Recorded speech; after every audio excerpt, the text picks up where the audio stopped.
poder pensar a composição pelo som e não mais pela nota. É a ampliação de aquilo que você conhece para um universo que você não conhece. Eu sinto que esse trabalho do Mário do Violão Expandido, ele é um lugar do movimento. O artista que não se arrisca, ele está fadado a seguir simplesmente uma cronologia histórica.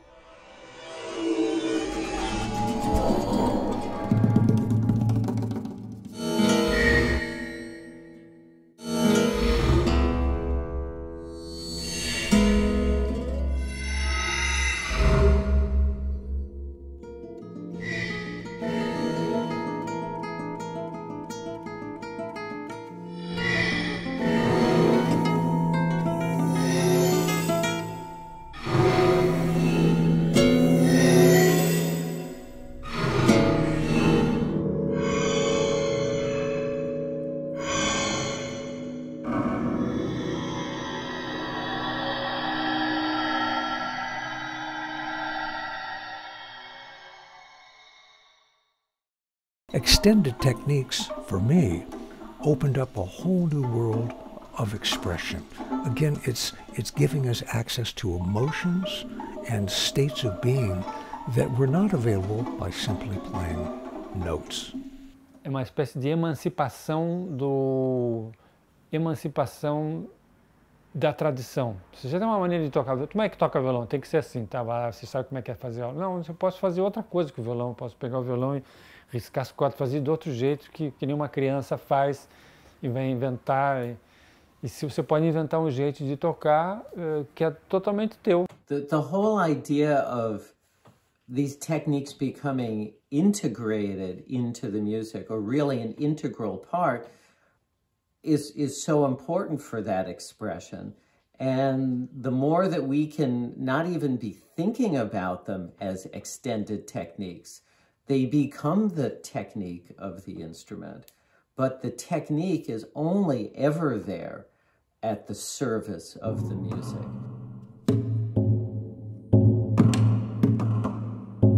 Já na raiz, o violão é um instrumento que tem uma certa vocação para ser expandido pela própria natureza da atuação do violão no seu ambiente sociocultural fora das salas de concerto. And of course, folk musicians have always known that. They strum and go chicka-tuck, and they stop the strings. They've added the percussion. It's a natural thing to do. So for me, it made me rethink every square inch, every millimeter of the guitar. What sound could I make besides just the beautiful chords, the beautiful melodies? Boy, you can scrape the strings and make all sorts of... And by the way, I, as the driver of this machine, am also capable of many sounds, not just the voice or singing. O curioso e o interessante da técnica expandida é isso, né? É o inusitado. E aí você acrescenta aquilo que é novo naquilo que você já conhece, né? E soma, né? Isso que eu acho que é o mais interessante. Do próprio Stanley Jordan, né? Quer dizer, o fato dele tocar com a mão direita sobre o braço da guitarra, usando uma ação muito baixa e com uma resposta muito detalhada, eu acho, assim, é uma técnica expandida a um extremo, né? Ele conseguiu abrir a possibilidade de fazer harmonia e melodia na guitarra de jazz como não era possível antes.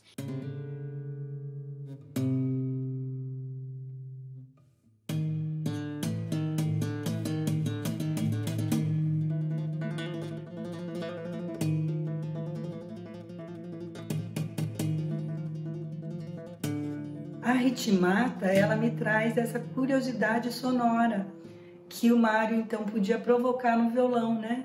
Os espaços sonoros, os espaços temporais da peça. O Sérgio Assad me disse: você sabe que você inventou o tap no violão? Porque essa primeira composição para violão, composição de concerto que tem percussão nas cordas do violão. Eu disse: eu não sabia nem que era esse nome.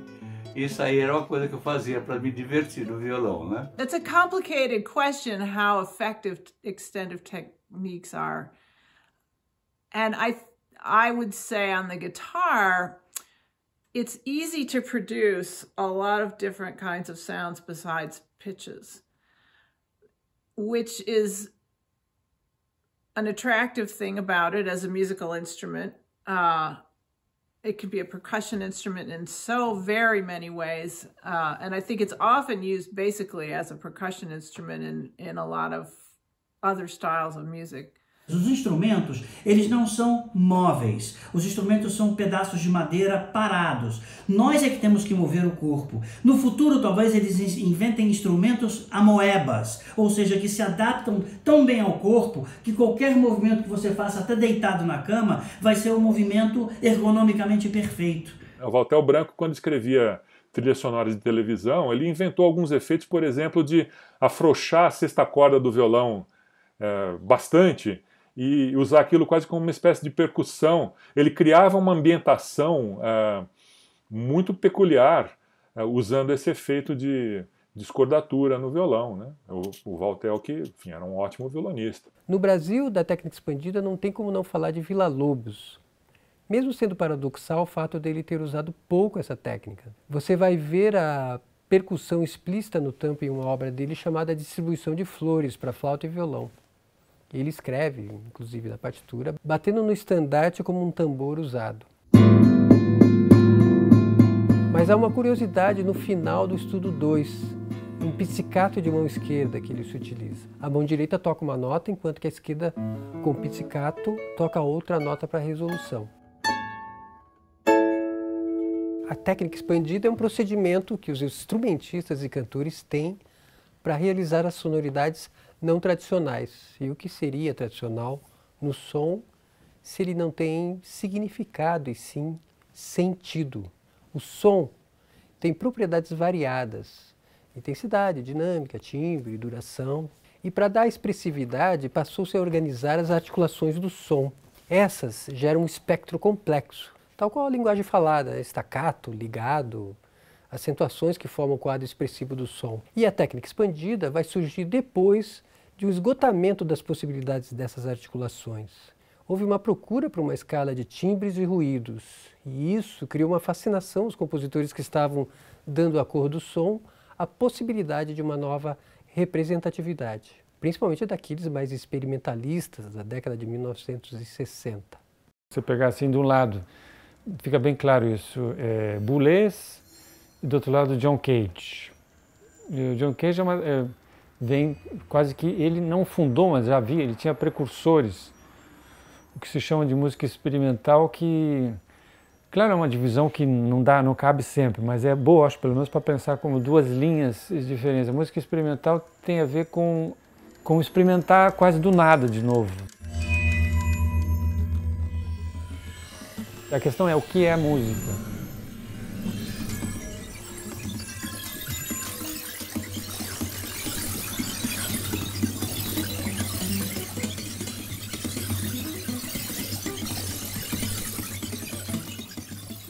Na medida em que a história da música, né, a linguagem musical explorou a exaustão, a questão da altura, né, das notas, e começaram então a ter os outros parâmetros musicais, um papel importante. Isso a gente já viu na própria escola de Viena, né, do decafônico, né, as obras do Weber, as obras mesmo do Schoenberg, né, aquela famosa obra Farben dele, né, para a orquestra.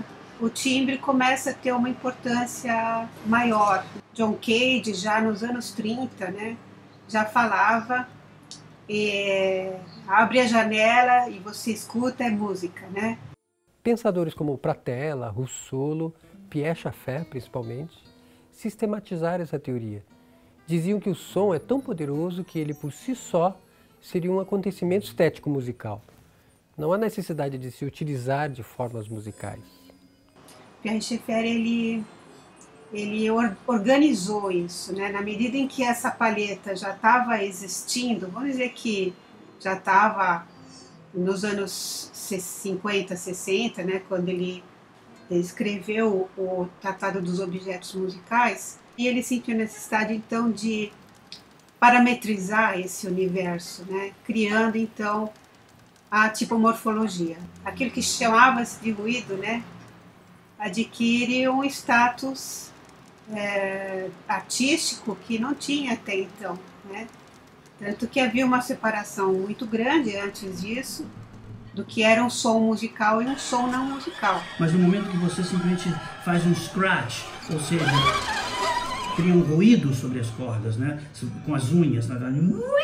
Então, esses sons estavam lá embutidos no violão e não eram usados de uma maneira sistemática. Muitas pessoas já o faziam. Com a técnica expandida, não só se buscou formas ontológicas, ou seja, como os instrumentistas devem atuar, mas também no corpo físico do instrumento, como, por exemplo, afrouxar e modificar a afinação das cordas do violão para um outro universo. Isso porque outros aspectos da frequência utilizados por outras culturas que não a tradicional ocidental estavam despertando a curiosidade. A microtonalidade é um desses aspectos. Microtonality is a natural place. It's a language. It is a new way of speaking, of thinking. It's something that we do every day. When I speak to you, my voice goes up and down, and there's so many little notes that happen in between the notes that we find on the frets on the guitar. Essa simbologia da fala é muito interessante. Essas oscilações microtonais que a fala projeta, nós ouvimos no dia a dia. Quase não damos conta, mas quando falamos, a projeção da consoante responsável pela articulação e as vogais responsáveis pela emissão da frequência. Compositores dão atenção ao som percussivo e de onomatopeia nas consoantes mais do que as vogais. Seria como se as consoantes fossem sons expandidos e as vogais tradicionais. No caso do violão, estamos acostumados a ouvir o som puro, em que uma nota é projetada com técnica apurada, e não ouvimos esses sons transientes, ou seja, esses sons de raspar, esbarrar na corda. Comparando com a voz, é como se só ouvíssemos no R, né? Ou se só ouvíssemos de um S. Ou seja, não estamos acostumados a ouvir um violonista puxar, esfregar uma corda, bater na caixa com o pulso, dedo, unha, ou até mesmo bater com um objeto. Eu sempre gostei de brincar, de percutir as cordas de violão, assim, desde o tempo em que eu não sabia tocar violão. All of a sudden, people started to realize my instrument doesn't do just one thing. It can do many things. And because the language of contemporary music changed to include noises, well, we can make noises. Our job is to make sound and it's the composer's job, of course, to make sense out of those sounds. So all of a sudden, I realized, well, I'm not just holding an instrument that is melodic or harmonic. Wait a minute, this is a wooden drum in my lap. I can hit it with all sorts of things and I can be a percussionist. Você não tem obras de compositores contemporâneos brasileiros que utilizam a percussão que você veria, por exemplo, na capoeira. Acho que a ritmata é o que chega mais perto disso, a ritmata do Edino Krieger, né?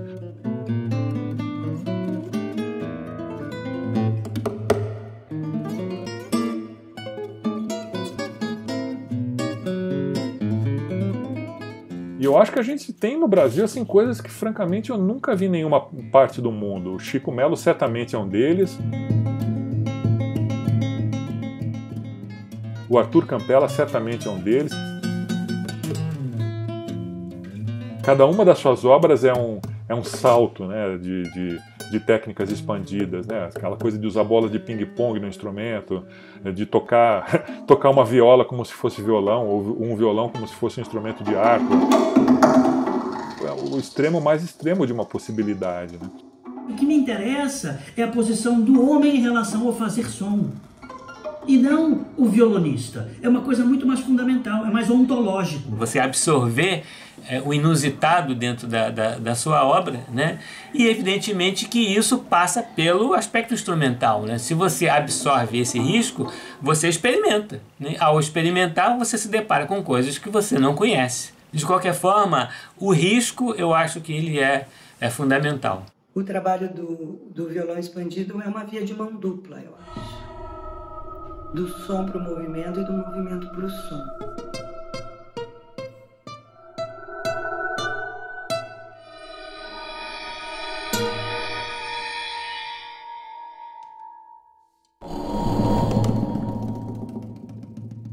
É um ensaio, eu chamo isso de ensaios ontológicos, né? Você entra numa galeria e você vê um sujeito em cima de uma televisão piscada, com uma maçã, pelado, com uma maçã em cima. Você fala, isso é uma porcaria, o que é isso? Isso não significa nada. Mas você nunca pensou que a sua televisão não fosse aquela. A maçã deveria ser comida pelo cara e não botada na cabeça dele. Então, o que a arte faz? Ela desfuncionaliza o óbvio. Fazer música é um exercício de fantasia, né? Se você tem alguma coisa escrita que você tem que se basear nisso, tal, você lê as notinhas e vai fazendo. Mas se não tem, digamos, se você quiser brincar com o violão, você fica livre, né? Para fazer o que você bem entender. O afeto pela música. Por que mergulhamos nessa arte tão abstrata? O DNA da dança foi dedicada a Rocinho Infante e foi uma peça coreografada. Uma milonga do sul da minha avó meio que apareceu, e a década de 60, quando eu nasci, com a bossa nova, a música mineira da minha mãe. Então eu busquei o onírico, ou seja, sonhos que temos, sonhos que esquecemos, lembramos de sonhos que tivemos, mas viram um déjà vu. Então o onírico para mim foi representado pelos ligados como transição da atmosfera, até chegar em células de canções que eu ouvia quando criança.